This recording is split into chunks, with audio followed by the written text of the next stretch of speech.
Yesterday துரத்தி வந்த நேரம் நானும் அன்று தான் என்னுடைய வாழ்வு இருட்டறையாயினது. பெரும்பான்மையினம் சிறுபான்மையினத்தை தாக்கின ஒரு விஷயம்ன்றே அரசாங்கத்துக்கு நல்லா தெரியும். திகனையில் நடந்த கலவரம் போலீஸ்காரர்கள் கல் எடுத்து கொடுக்குற சந்தர்ப்பங்கள் இருக்குது. சர்வதேச அணுகல் முறை மூலமாக முன்வைக்கப்பட வேண்டும் என்று நான் இங்கு வலியுறுத்தி கூற விரும்புகின்றேன். இந்த கலவரத்தில் ஈடுபட்டவர்கள் இதுவரைக்கும் அவர்கள் கைது செய்யப்படவில்லை.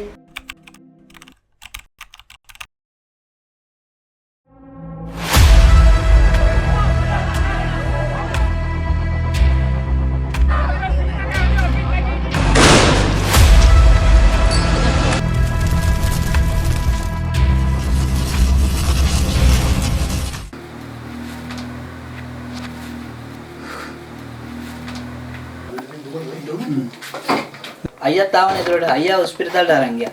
අර කැමරේ ඔක්කොම තියලා මෙතන මේ වෙනකොට තමයි මේ වෙලා තියෙන්නේ. දුකයි අප්පා. குறிப்பாக என்னுடைய சகோதரன் 25 வயதை அடைந்தவர், திருமணம் முடித்திருக்கவும் இல்லை. அதே நேரத்தில் வந்து ஜேஎம்ஓ மீடியாவிலே அவுட்லெல் வெளிப்பிரிவிலே ஜேர்னலிசம் படித்து கொண்டிருந்தார்கள். இது வந்து அவருடைய ஃபோட்டோ தான் இந்த இடத்துல காட்டப்படுகிறது. அவர் அந்நிய மதத்தை சேர்ந்த ஒரு சுவாமி மகான்சையோடு இருக்கக்கூடிய ஒரு ஃபோட்டோ, அவருடைய ஒரு கூட்டாளி. அதே நேரத்தில் இது எங்களுடைய வீடு தீயினால் முழுமையாக எங்களுடைய வீடு எரிந்தது. சகோதரன் இந்த வீட்டுக்குள்ளே தான் இறந்தார்கள். எத்தனை பேர் என்று குறிப்பிட முடியாது, அந்த அளவு நாங்கள் கணக்கெடுக்கக்கூடிய சந்தர்ப்பம் இருக்கல. வந்தோடனே அடித்தார்கள் சிலருக்கு. எங்களோட பள்ளியில் 2 மௌலவிமார்கள் அடித்தார்கள். அவர் வந்தவுடன் அடித்தார்கள். அவ்வேளையில் தான் நானும் சிக்கொண்டு எனது எஸ்டே துரத்தி வந்த நேரம் நானும் அன்று தான் என்னுடைய வாழ்வு இருட்டறையாயினது. ஓடி வந்து வேணும் தான் நான் விழுந்தேன். எனது விழுந்த நேரம் எனக்கு என்ன நடந்ததுன்னு தெரியா. விழுந்தோடனே எழும்ப முடியாமல் போனது. ஊர்வாசியில் பக்கத்தில் இருந்து வரத்தை என்னை தூக்கி கொண்டு வைத்தார்கள். அன்றில் ஆரம்பமான கால் தான் இந்த பிரச்சனை. இது வந்து என்னுடைய கால்கள் வந்து அசைக்க முடியாது. 2 கால்கள், ஒன்று இல்லை. எனது இடுப்பில் பட்ட அதாவது இந்த இடம் தான் பட்டிருக்கு. ඌට තැම්බිලා කෝප වෙනවා. තව කොහෙන් හරි අරක්කු ගහලකුත් ගහලා එනවා උන් ගිහිල්ලා දැන්. ඊට පස්සේ වෙන්නේ මෙතන විනාශයක්. වාසේ ඔය කරන්නේ නේද කියනවා. මයි කුණු හර පහ ගන්න බදන්නවද? තම වේලුවකට ගත්තද අපිව? මෙයා මේ කතා කරන්නේ මොකද්ද කියන්නේ මගේ පඬිත හාමුදුරුවනේ. දැන් මේ අපිට කතා කරලා ඊයේ පාන්දර 2කට ගාල්ලේ කෝච්චියක් නැක වෙනස් වෙන්නේ. මේ මාතරෙන් ආපු වෙනස් වෙන්නේ. හරි. මේ ළඟපාතයිනේ වවුනියාවේ සිංහල ගමේ වෑන් එකක් කරන්න වෙලා ඉන්නවා. හරි. මොන්නෑගල මාවත ගමින් ඇවිල්ලා ඉන්නවා. මේක දැන් ගමේ ප්‍රශ්නයක් ව පළාතේ ප්‍රශ්නයක් වත් නෙවෙයි. ඒක දැන් මේ රටම මුළු ජාත්‍යන්තරයක් පොයිස්කෝප් බලන්න. ජාත්‍යන්තරයක් බලන් ඉන්නේ. What is absolutely necessary is decisive action regarding law and order. We do not consider this incident in Teldenia and the environs to be isolated incidents. We see it as sort of a series. Because we see from the incident in 2014 in Aludgama, nobody was held responsible. Absolute impunity. And then it goes on, and then you have more recent incidents in Gintota and then Nampara and now Kandy and so on.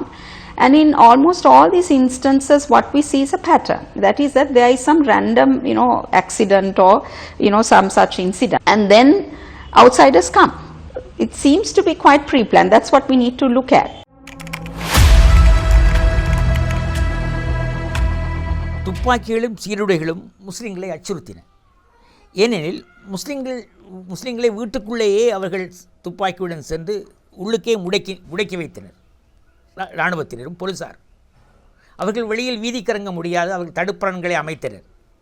இந்த வேளையில் தான் சிங்கள சமூகத்தின் சார்பாக வந்த காடைகளும் காவாலிகளும் தங்கள் வீடுகளை தீக்கிரையாக்கி கடைகளை பற்ற வைத்து வீட்டுக்குள் உள்ள பொருட்களை சேதப்படுத்தி தங்களுக்கு முடியுமான அநியாயங்களை செய்து முடித்தனர். ஆகவே பாதுகாப்பரண் அவர்களுக்கல்ல, சட்டத்தையும் ஒழுங்கை நிலைநாட்ட வேண்டிய போலீசாரும் இராணுவமும் பாதுகாப்பை முஸ்லீம்களுக்கு கொடுக்கவில்லை. அவர்கள் செய்கிற அட்டூழியங்களுக்கு பாதுகாப்பு கொடுத்தார்கள். அவர்கள் அட்டூழியம் செய்வதற்கு அவர்கள் பாதுகாப்பு கொடுத்தார்களே தவிர முஸ்லீம்களை வெளியில் வராமல் தடுத்து நிறுத்தினார்கள். இது குமுக்குந்துறையில் நடந்த வரலாறு. உண்மையிலே பாதுகாப்பு எங்களுக்கு கட்டாயம் தர வேண்டியவர் தான் பாதுகாப்பாளர்கள், போலீஸ், ஆர்மி, நேவி. ஆனால் திகனையில் நடந்த கலவரம் போலீஸ்காரர்கள் கல் எடுத்து கொடுக்குற சந்தர்ப்பங்கள் இருக்குது. அந்த போலீஸ்காரர்கள் கண்ணால் பார்த்த வண்ணம் சும்மா இருக்கிறாங்க. யாரையுமே அதை தடுக்கவோ இல்லை திகனை பள்ளியை அடிக்க வரும்போது அந்த கல்லர் அடிக்கிறவங்க வன்செயல் செய்கிறவங்க அதை செஞ்சு கொண்டு இருக்கிறாங்க. அந்த பாதுகாப்பு படை அவங்களோட வேலையில் இருக்கிறாங்க. அதாவது ஒன்றுமே செய்யாமல் எதிர்க்காமல் இருக்கிறாங்க. அப்போ மக்கள்லாம் ஊருக்கும் அடிக்க வருவாங்களோன்னு பயத்தில் இருந்தாங்க. அவங்க வரல எஸ்டிஎஃப்பில் வந்தாங்க. எஸ்டிஎஃப்பில் வந்து இப்போ எங்களோட ஊரில் ஹிஜ்ராபுர பள்ளியிலையும் சில மௌலவிகளையும் தாக்கிக்கிறாங்க ரோட்டில் இருந்துன்னு சொல்லிட்டு. அதே நேரம் எங்களோட ஊரில் ஹிஜ்ரா அம்பகாஹால்ந்த ரோட்டில் வந்து எங்களோட உள்ளுக்கே வந்து நானும் என்னோடய கூட்டாளி படிவத்தனும் உள்ளுக்கு பேசிட்டு இருந்தோம். அந்த நேரம் வந்து கதவெல்லாம் கதவுக்கெல்லாம் உதஞ்சி வீட்டுக்குள்ளே வந்து எனக்கும் அவருக்கும் அடித்து இழுத்துட்டு போய்த்து வெளியே போய்த்து பெட்ரோல் போத்தல் கொஞ்சம் மிச்சு முத்தத்தில் எங்களோட முத்தத்தையும் தாண்டி ஒரு போத்தல் கொஞ்சம் மிச்சு அதெல்லாம் எடுத்து இது யார் செஞ்ச என்னெல்லாம் கேட்டு எங்களுக்கு அடித்து எங்களோட கையாலேயே அதை போத்தலில் பேக்கில் போட வச்சு எங்களை திகனைக்கு இழுத்துட்டு போனாங்க. ரோட் நடுக இவங்க எங்களுக்கு போம்பு அடித்தாங்க இப்படி சொல்லி இழுத்துட்டு போனாங்க. இழுத்துட்டு போய்த்து திகனையில் ஒரு இடத்துல வச்சு கட்டி போட்டினாங்க. அந்த இடத்துல வந்து அந்த கடைகளை பற்றின அந்த அந்த இனவாத கூட்டமும் இருந்துச்சு. அவங்களோட தான் எங்களை போட்டு வச்சுருந்தாங்க. போட்டு அதுக்கப்புறம் போலீஸில் போய்த்து பாரம் கொடுத்து எங்களை என்ட்ரி போட்டு நாங்கள் இதை வச்சுட்டு இருந்தோம்னு சொல்லி என்ட்ரி போட்டாங்க.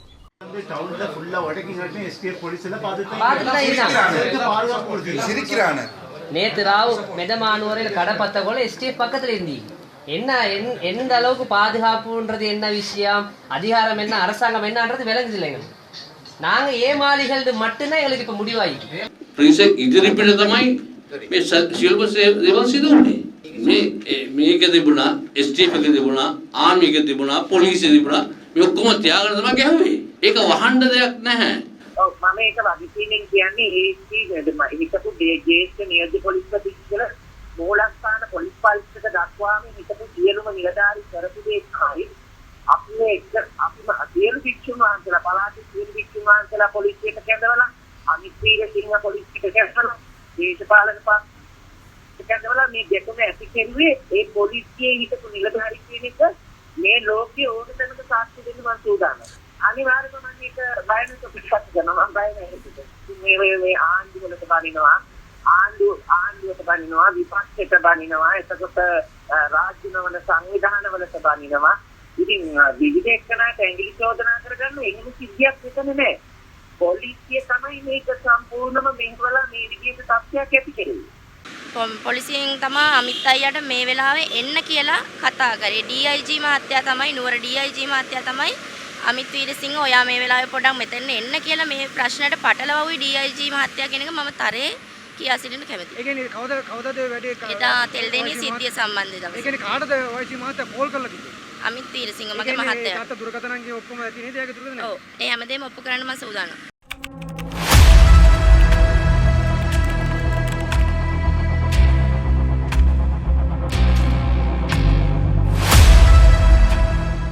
மனித உரிமை போன்ற அமைப்புகள் வந்து இதில் முன்னுக்கு நின்று வீடியோ எடுத்தாங்க, பேட்டி கண்டாங்க, எல்லாம் செஞ்சாங்க. நாங்களும் கண்டிக்க எத்தனை தடவை போனோம். ஊர் வழியே ஊருக்கும் வந்தாங்க. வந்துட்டு போய்த்து அவங்களாலே ஒன்றும் நடக்கலை. இதில்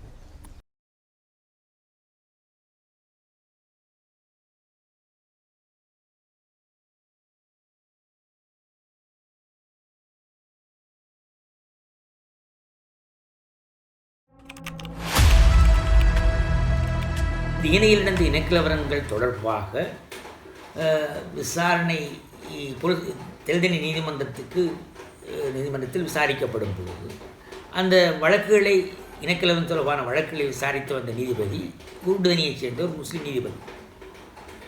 ஆனால் அவருடைய நீதி பிழைக்கும் அந்த ஐயப்பாட்டினாலோ என்னவோ பௌத்த துறவிகளின் முறையீட்டினால் அவர் இடமாற்றம் செய்யப்பட்டார். நீதி சேவை ஆணைக்குழு மூலமாக இடமாற்றம் செய்யப்பட்டு அவர் கண்டி நீதிமன்றத்துக்கு இடமாற்றம் செய்யப்பட்டார்.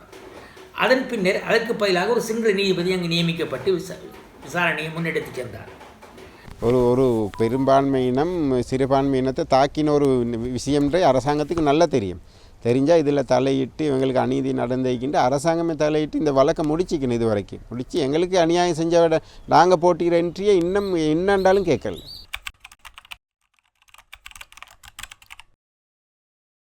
இலங்கையினுடைய இவ்வாறான இழப்புகளை விசாரணை செய்வதற்கான இது சர்வதேச ரீதியாக சர்வதேச அணுகல் முறை மூலமாக முன்வைக்கப்பட வேண்டும் என்று நான் இங்கு வலியுறுத்தி கூற விரும்புகின்றேன். எக்காரணம் கொண்டும் இலங்கையில் நடக்கின்ற சிறுபான்மை சமூகத்துக்கு எதிரான குற்றங்களை விசாரிக்கக்கூடிய ஒரு பொறிமுறை சர்வதேச பொறிமுறையாக இருக்க வேண்டும். சர்வதேச பொறிமுறையாக இருக்கும் பொழுதுதான் இங்குள்ள சிறுபான்மை மக்களுக்கு சுபிட்சம் கிடைக்கும். இல்லையில் சுபிட்சம் கிடையவே கிடையாது என்பதை நான் திட்டவட்டமாக உறுதியாகவும் கூறிக்கொள்ள விரும்புகின்றேன்.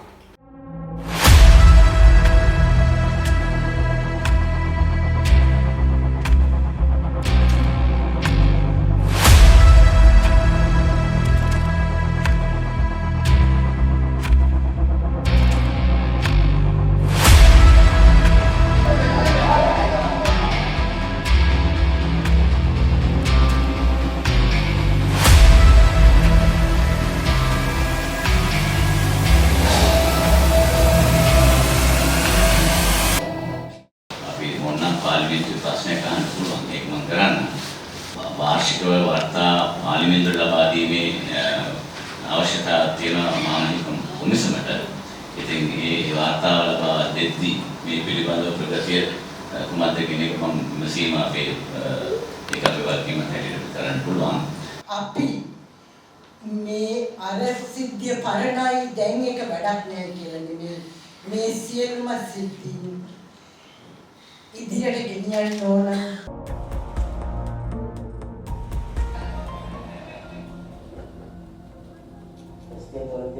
நானும் அங்குதான் என்னுடைய வாழ்வில் இருக்காங்க. பெரும்பான்மையினம் சிறுபான்மையினத்தை தாக்கின ஒரு விஷயங்கள் அரசாங்கத்துக்கு நல்லா தெரியும்.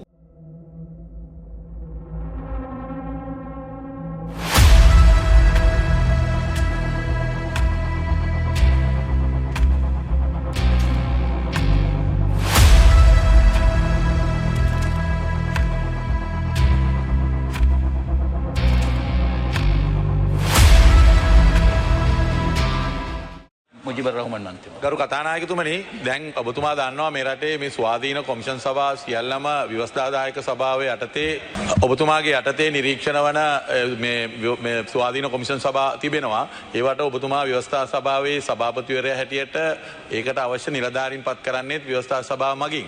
ඒතකොට දැන් මේ මානව හිමිකම් කොමිෂන් සභාව 2018 දී ඇතිවෙච්ච දිගන සිද්ධිය සම්බන්ධව පරීක්ෂණයක් කරා. දැන් අවුරුදු 6ක් වෙනවා ගරු කතානායකතුමනි. ඒක වාර්තාව තවම ඉදිරිපත් කරලා නැහැ.